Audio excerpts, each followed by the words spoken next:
Hello friends, let us go through the second revision part of electrostatics. In the first part we did cover about some forces and electric field. In this we will cover some more part regarding potential and importantly the energy or the work done by charges.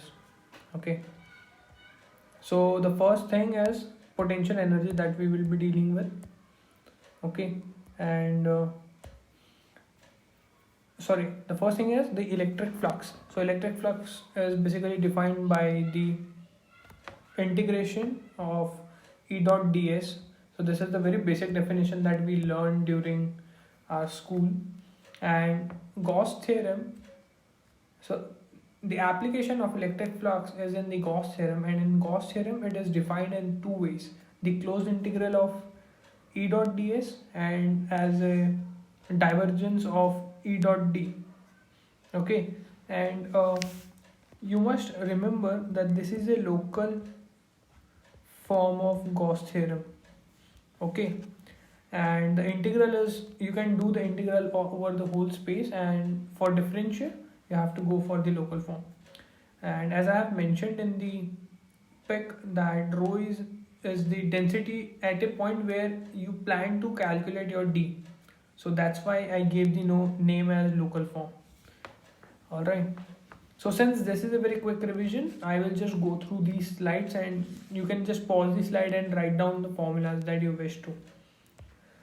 And now I will skip the upper part, which is not much of an importance at the moment. I will go to the second part, that is calculation of electric field using Gauss law.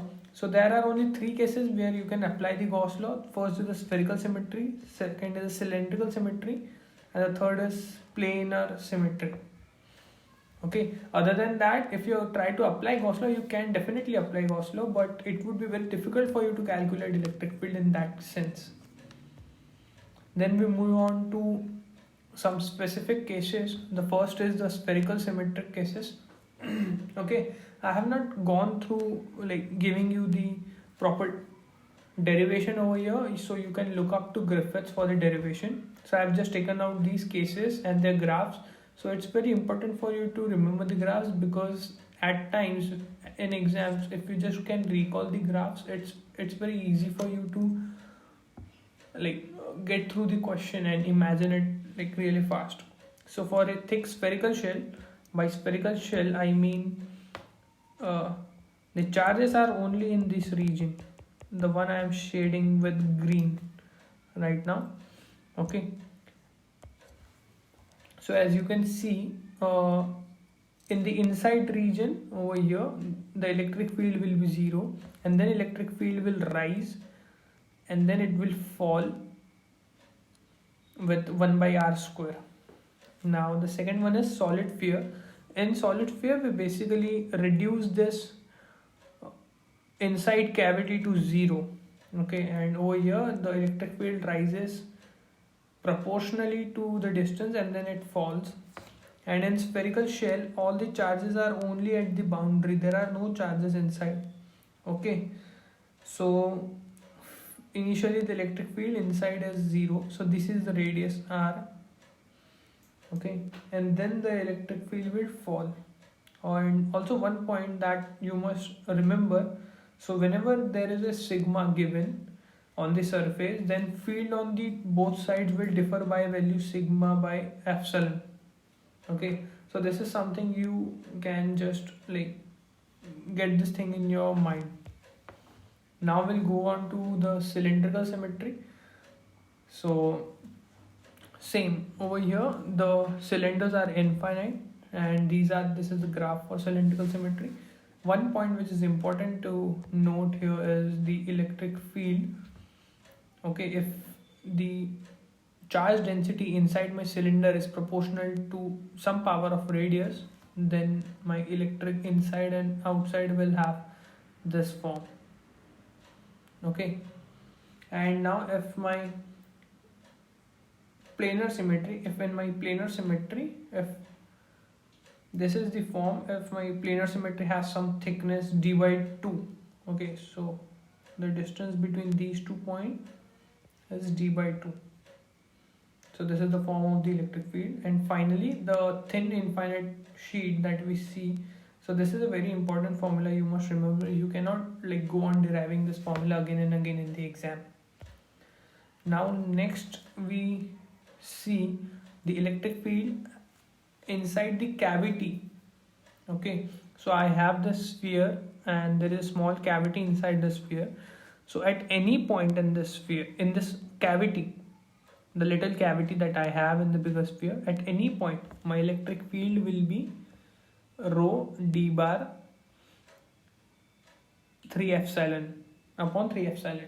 Over here d bar is the vectorial distance from this point to the center of this cavity. Okay, so this is an important point you can go through. And now if I have, like, this was one the spherical spherical cavity inside a sphere. Now let's say I have a long cylinder. This is an infinite cylinder, okay, and there is a small cavity. Let me draw it with different color. Okay, so there is this small cavity inside this cylinder. Okay, and this is also infinite. And then at any point inside this cavity, the electric field be rho d bar by 2 epsilon. Alright, and the last case that we will see, this is quite seen quite often in exams, that two imaginary oppositely charged sphere, when they are merged together, then at any point in this intersection region, alright, then there the electric field will be rho d bar by 3 epsilon. Next we go on to, we try to move from electric field to potential, and we try to define it using electric field initially. Okay, so this is the differential form of electric field. So using the integral, that is the inverse of differential, then we get a very basic definition of potential. Alright, and then we go on to like modify this equation, and we reach that V is equal to E dot dl, coming from the reference, like from the point where we are to the reference point. Okay, so one thing you must remember, that electric field lines are always directed from higher potential to lower potential. So whenever you have given some potential and you are asked to calculate or draw the electric field lines, so you can remember this point. Okay, and the potential, you definitely know this is, since you have studied class 12, so it's not unique, and sometimes we tend to forget this point. Okay, and next is potential due to the extended object. So let's say I have this whole big object. Now I have to calculate potential at this point due to this object. So I will take these small boxes or small elements in this big object, and then I calculate potential independently due to each box, and then my whole potential will be the integral of that. Alright, now we can also do it other way, like if I know the electric field at this point, then I can just do E dot dl and the integration. So these are the two ways. So if you're given any question, first you need to find like which way is better for you instead of going blindly for anyone. Okay, now the example of this particular is the potential of axial point of a ring. Okay, I have given you some small steps. I won't go deeply into each of these steps. Okay, this is a step to calculate the potential. Okay, and one question which is usually asked in the exams is, where is the potential maximum? Okay, to find the maximum, you know the application of derivatives. Okay, so and the graph of V and X in the axial ring at axial point looks like this. One point which is important, if you can go through some standard textbook, you will find this point quite fascinating, that over here the it's parallel to x-axis over here. So this is one thing you can think on. I know the answer, but it would be grateful if you can think on this point, why this is parallel and what happens at this point. Okay, now there's this last example, potential at center and periphery of uniformly charged disk. Okay, if I have potential at center and disk, and at center I have potential more, so my field lines will go outside towards the periphery. Okay, the next point we stumble upon is the potential inside and outside the sphere of a uniform surface charge density. Okay, so I will just put the formula over here, that we know the electric field inside and outside. Okay,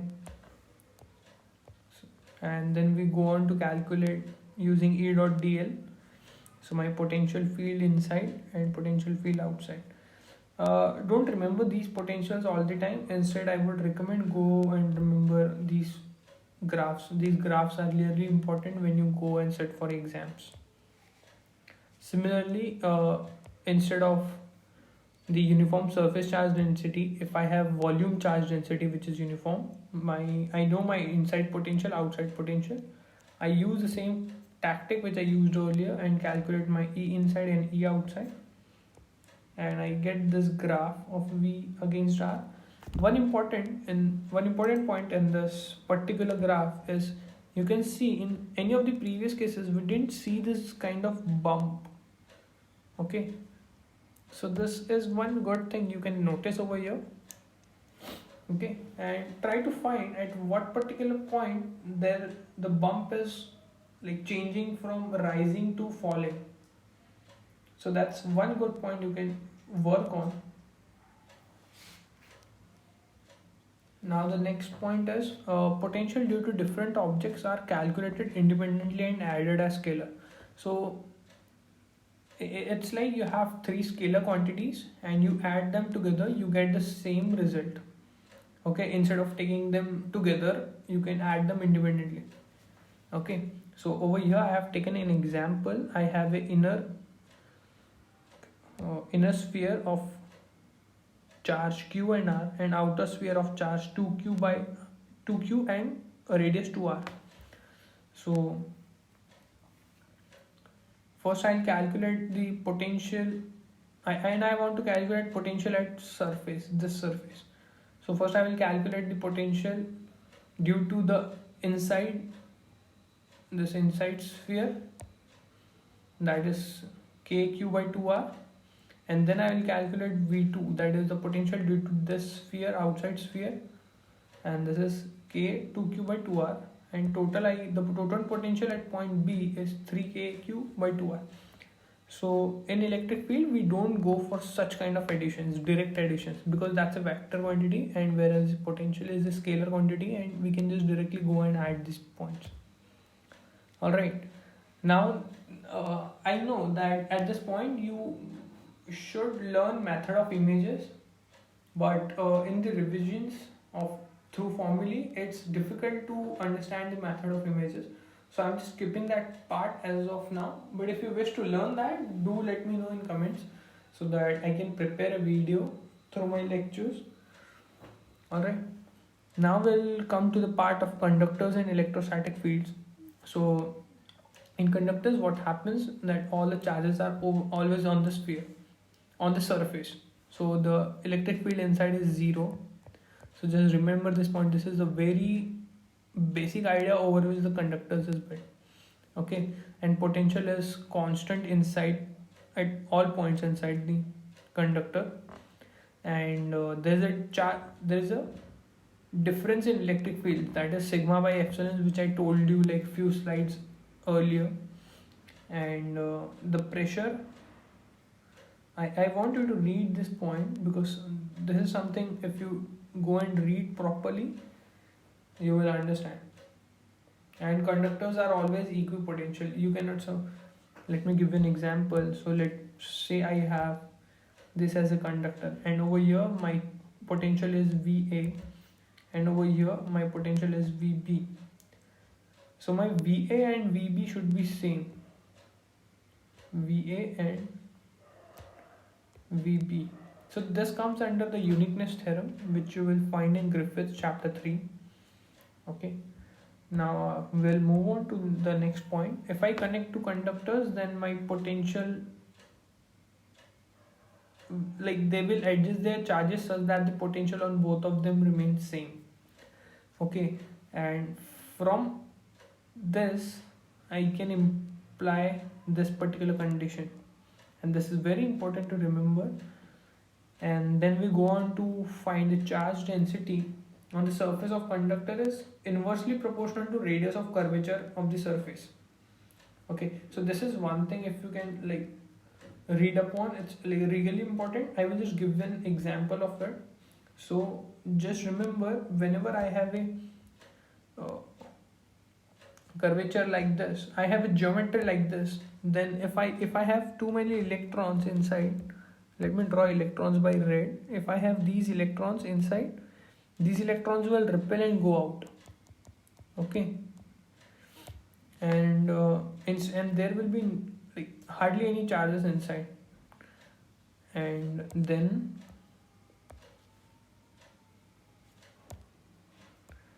I have the geometry like this. So over here you can see how the charge is distributed. Like the maximum charges will be on the top.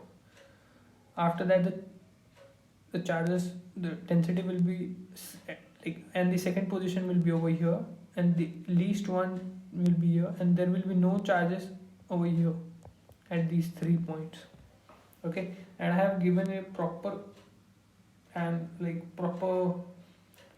thing, like when you have a convex surface, these are the convex surfaces. Okay, and at convex surfaces you have maximum charge densities.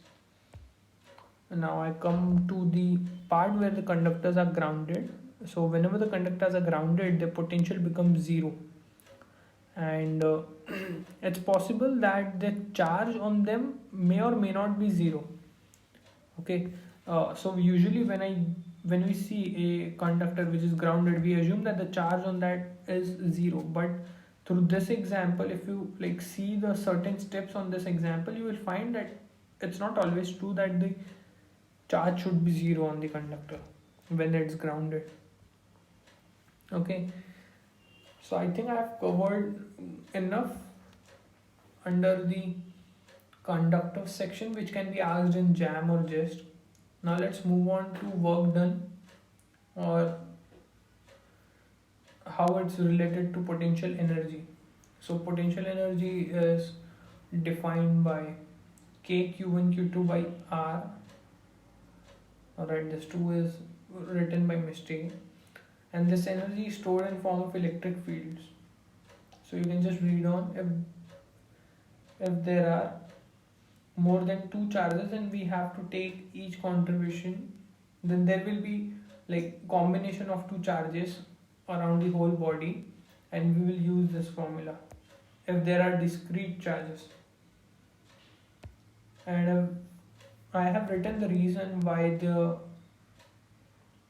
factor of 2 is there, and if instead of discrete charges, if I have the continuous charges, then I will use this formula. But overall, this expression 1, it's very important for any JAM aspirant to remember.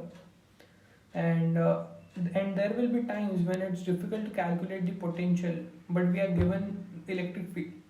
Still we can calculate the potential energy using this formula. Over here we have the epsilon, and in certain cases, if there are very tough questions in JAM, it will play with epsilon with the relativity, the relative permittivity, that is epsilon r.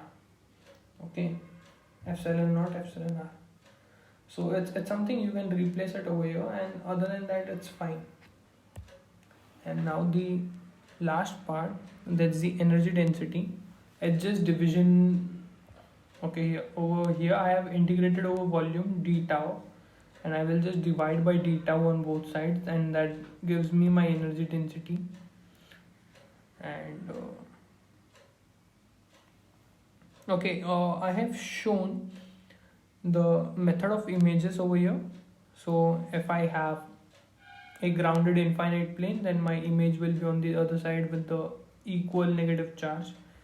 The potential energy will be this, and this energy is stored in the front part. Okay, so energy will be stored in this part. All right, there will be no electric fields, no energy on the other part of the infinite sheet. All right, now electrostatic energy of sphere. So as we have calculated electric field for sphere, electric potential for sphere, now we'll go on to calculate electrostatic energy for the sphere. Okay, and remember these things, that for surface charge densities, like this can be conductor, u in will be 0, there will be no energy stored inside. All right, and u out due to all these charges will be kq square by 2r. Now instead of surface charge, when I have the volume charge density, then my u in will be kq square by 10r, and u out will be kq square by 2r, and my total energy because of all these charges will be 3 by 5 kq square by r. And I want you to remember this particular relation, whereas it's the ratio of energy inside and energy outside. Finally, we come to a point where we understand what is the relation between electrostatic energy and work done. Okay, so the work done in making a certain configuration of due to charges is equal to the change in potential energy. Okay, so I have given a little example. So if one charge is moving